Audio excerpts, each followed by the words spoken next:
The movie starts and we are told that back in 1263 AD, a dreadful disease spread across the mainland, forcing people to flee deep into the forest for safety. Though they sought refuge in the ancient woods, isolated and forgotten by the world, they were not alone. Embracing a solemn pact with nature, they vowed to take only what was necessary for survival. Years passed peacefully, but hunger eventually overcame their commitment. They broke their vow, for which the imminent judgment is coming. The scene shifts and we see two men, Shapur and Yuan, navigating the dark, eerie forest. Shapur is searching for his missing son, Barak, whom he does not like very much though. Despite their brave front, the forest instills a sense of fear in them. The atmosphere is tense, filled with the unsettling whispers of the woods. Suddenly, a strange noise startles them, causing Yuan to quickly drop his flaming torch. Feeling threatened, they extinguish the torch and cower in a corner. Moments later, the two men discover Barak's lifeless body. Despite speaking ill of the boy, Shapur is overwhelmed with grief. He breaks down into loud, anguished howls. Yuan, frightened by the unsettling scene, attempts to console his friend, urging him to remain silent. However, Shapur's pain is too intense to contain.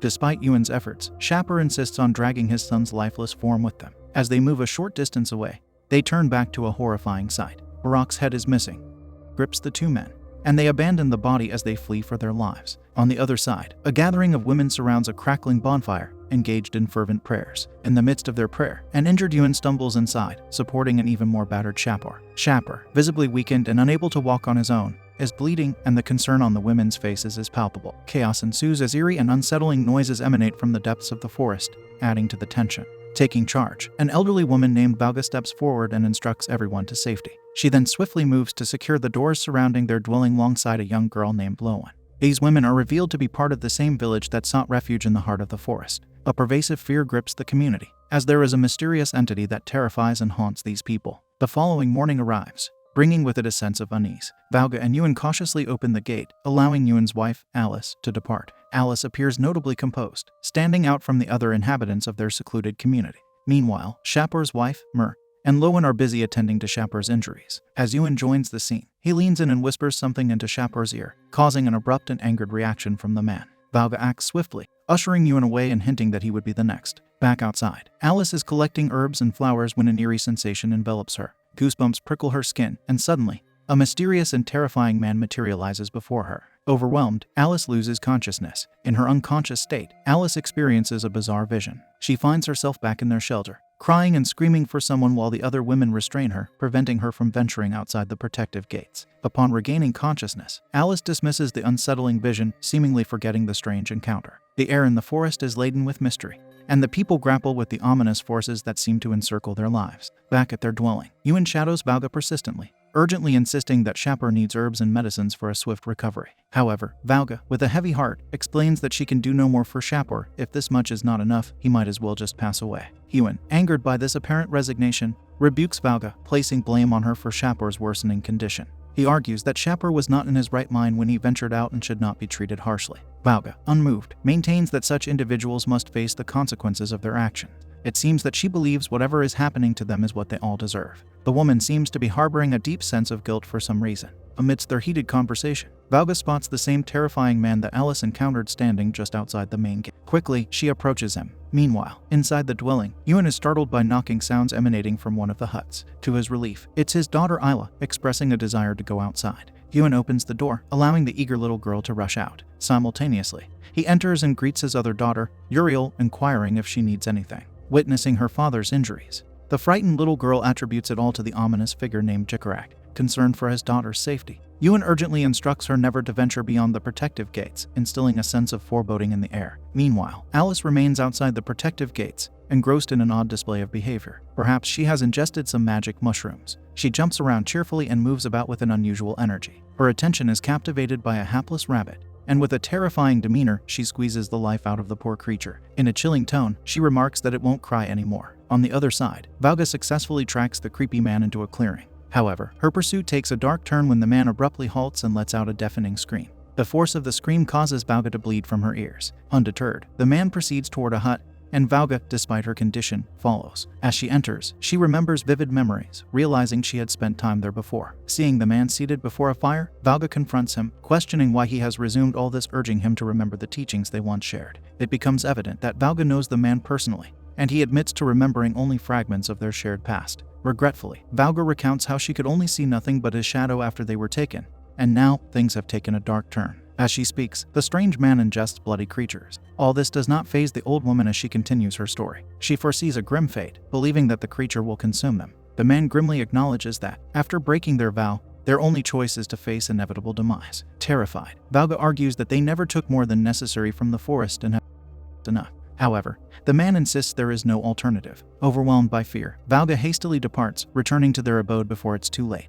Upon her arrival, she finds Alice returning as well. Angered by Alice's peculiar behavior, the elderly woman approaches and slaps her, sternly instructing her to stop zoning out and take care of the children. Everyone else gets busy lighting the fire lamps. Inside her hut, Alice discovers that Uriel is missing, having ventured into the forest despite her promise to Yuan. Isla expresses her fear, but Alice, in a harsh tone, tells her to endure it, assuring that everything will be all right. She then orders the little girl to sing. The atmosphere within the abode grows increasingly tense as the unsettling events unfold. The terrified little girl does as her mother orders and starts to sing. In the meantime, everyone outside is busy lighting up the place and preparing for the night. Suddenly, Yuan is jolted by a piercing shriek echoing from the forest. The terrified man is approached by his eerily calm wife. She reveals that Uriel has ventured into the woods in search of her missing brother, who disappeared the previous night along with Barak. Everyone else looks worried sick for the little girls except her mother, who merely smiles. Filled with dread, Yuan dashes towards the forest to rescue his daughter. As he navigates the shadowy woods, a surprise attack occurs. Vines ensnare Yuan, tightly winding around his feet. In a desperate move, he employs the fire lamp, using its flame to break free from the constricting grasp of the vine.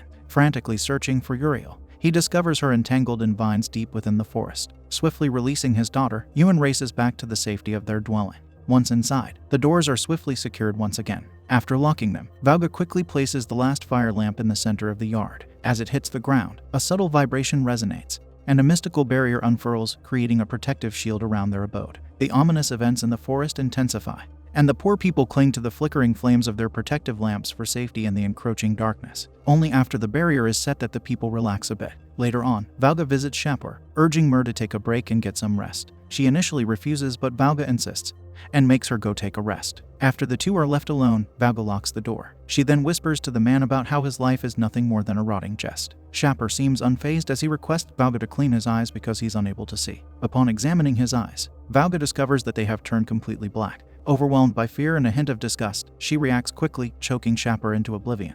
On the other side, Isla encounters the terrifying man in her room, who cryptically instructs her to return. After delivering his enigmatic message, the man vanishes, leaving an unsettling atmosphere behind. However, it becomes apparent that Isla has been affected, as if she's been taken over by an unseen force. She rushes to open the door, but it doesn't budge. It is locked from outside. Then she bends down and starts digging under the bed. The following morning, Mur is devastated to discover her husband lifeless. In the midst of grief, the people unite to dig Shapur's grave. However, a cloud of suspicion looms, with Yuan harboring doubts about Valga's involvement in Shapur's demise. He behaves rudely with the older woman, grunting and glaring at her. Strangely, Yuan is unaware that he himself has begun to undergo a transformation. His once vibrant features now fading into a pallid complexion, and his eyes gradually becoming darker. The women then get up to carry the body down to the grave. As they are handing over the body to Yuan, it slips and the cover shifts away, revealing the head. Fungi sprout from his decaying form, and his eyes are a pitch-black voids. Seeing this reanimated corpse, Yuan's insides come up to his mouth. In a frantic struggle, Yuan manages to push the terrifying figure away, fleeing from the ghastly scene. Overwhelmed by the sight, he seeks refuge in a corner, succumbing to a fit of vomiting. On the other side, Alice goes to the kids' hut only to find Isla gone. She moves the furniture and finds a hole under the bed. Turns out, she has run off. A terrified Uriel asked her mother why Isla went away. This strange woman petrifies the little girl even more, saying that Jikarag would come for her too. He would take away all her bones and then she would become a weed on the ground. On the other side, we see Yuan running through the forest. He feels his back itching and rubs it on a tree. There, he sees a strange liquid oozing from his skin. Moments later, his back stretches demonically, and he plucks out a mushroom that body. Back at their dwelling, grief casts a heavy shadow over Mur as she mourns the loss of her husband. Lowen, attempting to console her, encourages Mur to share some words about Shapur. However, Mur abruptly stops her, stating she has nothing to say. Suddenly, her sorrow transforms into rage, directed at Valga. Accusing Valga of being responsible for Shapur's demise, Mur vehemently vents her anger. When Lowen intervenes, Mur silences her, declaring that she witnessed Valga with a strange and terrifying man in the forest, a man of moss and soil. She accuses her of consorting with the devil and becoming a harbinger of death for the community. She questions why Valga is still alive while others have perished if she is not to blame. In response, Valga's composure shatters. She passionately defends herself, revealing the dark truth about Shapur. He was a horrible and disgusting man who exploited the women and children in the camp. Displaying scars on her leg, Valga asserts that Mur knows better than anyone else the true nature of her husband. According to Valga, Shapper deserved nothing less than the fate he met. Back in the forest, Yuan's condition worsens bit by bit. More and more mushrooms continue to grow in and his sanity slips away. In such dangerous condition, he rushes back to the camp. There, he enters his children's hut and sees Uriel. The little girl sees her battered father and her eyes water. She tells him how the demon took Isla away. Yuan stumbles towards her and in a terrifying voice says that he would make everything all right. He then hugs her and almost squeezes the out of the poor girl. Uriel is thankfully saved when Valga and Lowen arrive in time. The women hit Yuan on the head and knock him out. In the next scene, we see an unfamiliar man and his pregnant daughter who find themselves lost in the heart of the forest. It seems that they are running away from someone. The father says that they must move on or else they might get caught. The daughter, visibly close to her delivery date, experiences cramps, prompting them to sit down near a tree for some respite. The father and daughter have a good relationship as they make jokes and laugh despite their tense situation. The man then mentions that they were supposed to follow a trail marked by yellow flowers, but he's unable to locate them. The woman, burdened with remorse, tearfully seeks forgiveness from her father. It becomes apparent that they have been cast out of a place due to some wrongdoing on the woman's part. Their emotions run high, and the father consoles his daughter with a heartfelt hug. He encourages her not to cry and reassures her that everything will be all right, just as the weight of their situation seems overwhelming. A glimmer of joy lights up the man's face as he spots the long-awaited yellow flowers. Eagerly, the man rushes towards the yellow flowers, uttering a prayer for their journey to become easier. In a surprising twist, Alice suddenly appears before him, catching him off guard. Curious, she inquires about the entity he's praying to, and the man responds that he is praying to Jesus Christ. Alice looks lost, but then her gaze falls upon the pregnant woman, and an unusual joy lights up her expression. Sensing their predicament, the older man implores Alice to guide them to her home, explaining that they've been wandering the forest for an extended period, and his daughter is on the brink of delivering her baby. Hearing this, Alice decides to take them along. It turns out that the duo had left home 15 days ago and they have been roaming the forest ever since. On their way to the camp, the woman's condition worsens and Alice helps the man carry her. As they reach the camp, the pregnant woman is laid in one of the huts. Valga asks someone to bring in an axe and turns to the father. She asks him to leave so she can do her work properly. The man is unwilling at first but then soon relents. As the man departs, Valga strikes up a conversation with the woman. She tells her how her mother used to tell her stories of the place they came from. However, she has never been outside this forest. She then offers the pregnant woman a drink, secretly adding something to it. Meanwhile, outside, the pregnant woman's father encounters Lowen, who talks with him quite frankly before leaving to collect some herbs. She leaves him in the company of Uriel, attempting to engage in conversation. The man asks Uriel about her flower preferences, but she coldly replies that she dislikes all flowers. Undeterred, he starts talking about the yellow and black flowers. Surprisingly, Uriel's condition worsens, and she cowers in fear, prompting the man to apologize. In the midst of their interaction, the man notices Mer carrying a rope. When he inquires about it, she explains that she intends to set up a small trap. Intrigued and curious about their activities, the man begins to feel as though all the people around him have vanished. Seeking clarification from Uriel, he is suddenly attacked from behind, caught off guard by an unexpected turn of events. Back inside, hearing the unsettling noise, the pregnant woman questions Valga about the commotion, but Valga remains silent. Suddenly, the woman's world spirals into horror as she witnesses the lifeless head of her father. Just then, the door opens and a bloody Mer enters. Terrified and overwhelmed, she loses consciousness. In her disoriented state, she senses being moved, carried away somewhere. Upon regaining consciousness,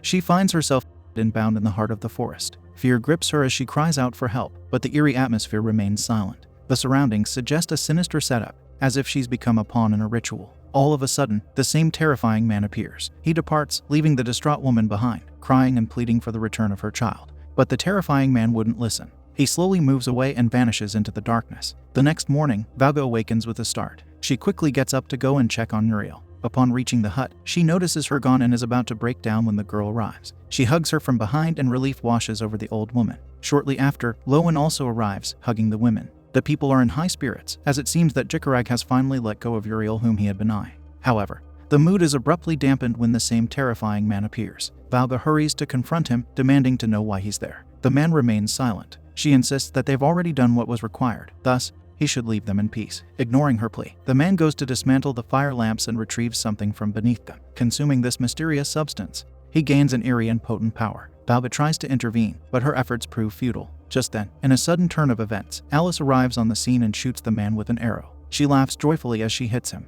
Surprisingly, the attack doesn't fatally harm him. The man proceeds to consume the last seed and departs, chanting for them to return. Poor people, just when they thought they had finally eluded the demon, their happiness shattered. Enraged, Valga storms towards Alice, ready to confront her. She uses an axe and breaks into her hut. However, what unfolds is a surreal and horrifying sight. Instead of the familiar surrounding, Valga finds herself surrounded by countless skeletons and bones. Shocked, she finds Alice in a corner, rubbing blood all over herself and chanting "All shall perish." As she turns around, Valga sees her twisted features and a chilling realization dawns upon her. It was Alice all along. When confronted, Alice looks back at Valga and declares that everyone should simply just pass away. Uttering these ominous words, Alice hits with a sharp weapon and falls down. Fleeing from the gruesome scene, Valga decides that it is time for them to leave this accursed place. As the others come to surround her, she tells them the plan. The others rush off to hastily pack their belongings and depart together. Before leaving, Valga goes to retrieve her locket. It seems to be a very precious object, and she cries as she takes it out and wears it. The survivors, laden with the weight of their harrowing experiences, prepare to leave, hoping to escape the malevolent force that has plagued them.